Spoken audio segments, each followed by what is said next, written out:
Selanjutnya, peristiwa kebakaran satu unit rumah yang terjadi di Jalan Joko, Kecamatan Bukit Kecil, Palembang, membuat bangunan SMP Negeri 1 Palembang terkena dampak. Kendati begitu, pihak sekolah memastikan kegiatan belajar mengajar tetap berjalan normal.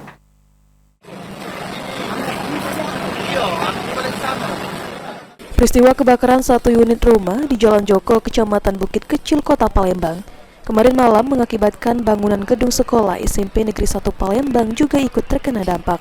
Terlihat para guru serta staf kebersihan SMP Negeri 1 Palembang bahu-membahu gotong royong mengamankan alat-alat elektronik dan membersihkan sisa-sisa kebakaran.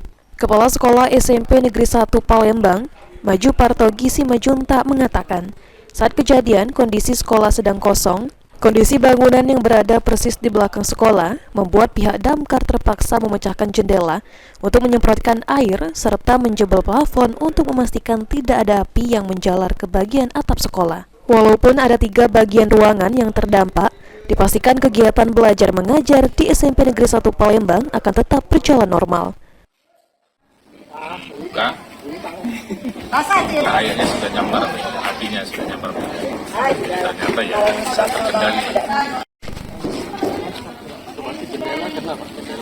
Kalau kena api belum, hanya dalam artian 3 ruangan yang terdampak itu maksudnya terdampak api atau terdampak semprotan air?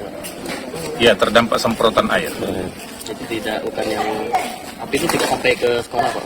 Nyambar sudah nyambar, karena hanya jarak 2 meter. Jarak 2 meter. Nyambar sudah nyambar, apinya ya cuman bisa dikendalikan tidak begitu lama, sekitar 50 menit lah, jam 9 kurang 5 menit api sudah berhasil dipadamkan ya. Cuman dampaknya namanya keadaan darurat ya, kaca jendela ruangan kita terpaksa dipecahkan supaya bisa leluasa menyemprotkan air. Lutfi, PAL TV.